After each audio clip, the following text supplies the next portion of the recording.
the one you've got. And that's not very successful, but it is successful. And that's oil palm. It comes from West Africa. And why would it be successful here? Well, because it's a palm polycultural forest. The original people here existed in a palm polycultural forest. And it's a palm. And it's a liquid in the end. So we're fanatical about liquids, liquid fuels and liquid transport. Anything in liquid can be bottled up and shipped around the place.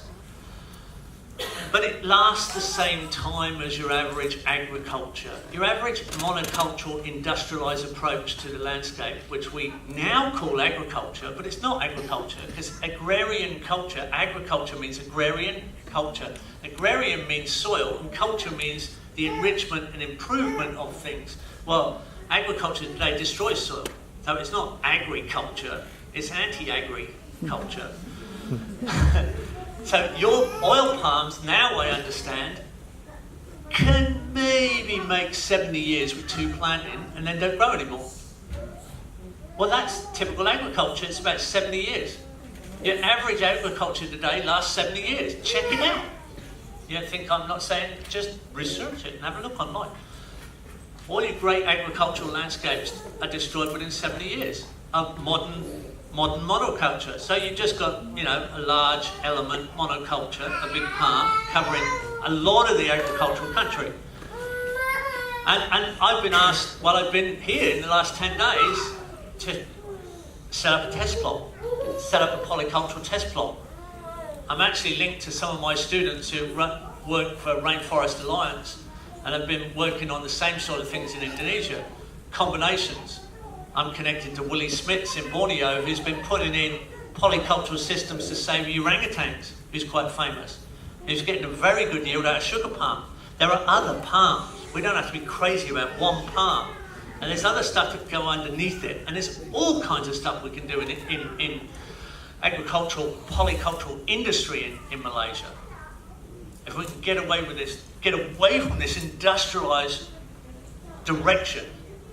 You can't, if you industrialise nature, it ridicules you. It ridicules your stupidity. That nature just comes back at you and just drops you. There's no chance if you start taking an industrial attitude to nature. It's an insult. I can understand why people have done it. It's okay. And we can repair everything we've done. You don't have to worry about that. We can repair things super fast. We have the technology, it's if we have the willpower, and we have enough people that want to do it. And we only have to start small to prove the point. So this is all very positive. And it's quite unique. You realise there's nowhere like Malaysia, 10 degrees north or south of the equator, all the way around the world. You tell me somewhere that's got the development and modern development of Malaysia anywhere within 10 degrees of the equator. I can't find anywhere. That's very hopeful in some ways because there's a lot of people suffering in this climate.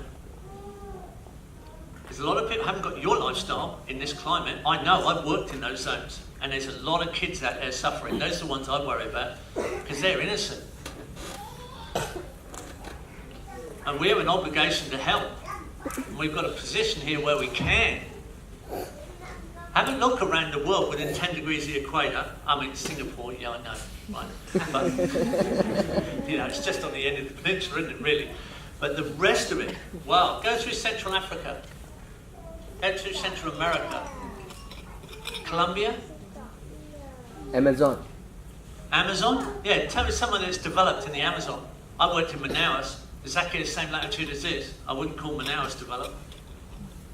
I haven't seen slums like they've got here. I mean, not real slums. Favelas that are just awful.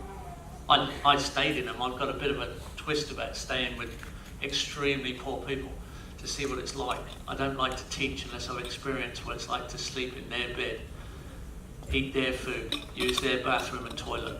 Then I feel okay to teach. But anyway, I just want you to realise we're in an unusual position here. There's a potential. Anyway, we have this most unusual site. and most unusual champion as well for the site. A Crown Prince who's in real support. I mean, I worked with a gentleman, I just stayed with him for nearly 2 weeks. And I've been communicating with him for 8 months. And I'm very surprised that someone in their position, doesn't have to do this, is a real believer in what we're doing. And has taken the course himself now. And he really wants to train Malays. And that's right on my thing. That's right on my thing. My theme as a teacher is, I want you, if you were my PDC now, and I've taught in university kind of scenes like this, one of the things I'm going to tell you is, I want you to be a better teacher than me. That's my aim. I want you to be a better teacher, a better designer, and a better consultant than I am. That's my job. And if I can do that, great, because I'm going home. I've got no problem with going home and gardening and working on my farm with it. None at all. I live in paradise. But I have an obligation because I kept getting a result. Everywhere I teach, I get people fired up and I get people doing stuff and active, and I keep getting invited to different situations. I'm training teachers to take over, but then more jobs keep coming in. This was one I felt I had obligation to take up because it was so unusual. But my job here is to produce better teachers than me who are Malay speaking, who are Malaysian. And my brief here is to put a super team together to come over. And I mean, I've been able to get the A team of permaculture, the best, because I've described what we're at, where we're at, and who we've got behind us. And in my opinion, I've got the best polycultural plant expert in the world in permaculture. I've got the best bamboo expert. I've got the best town planner. I've got the best business consultant.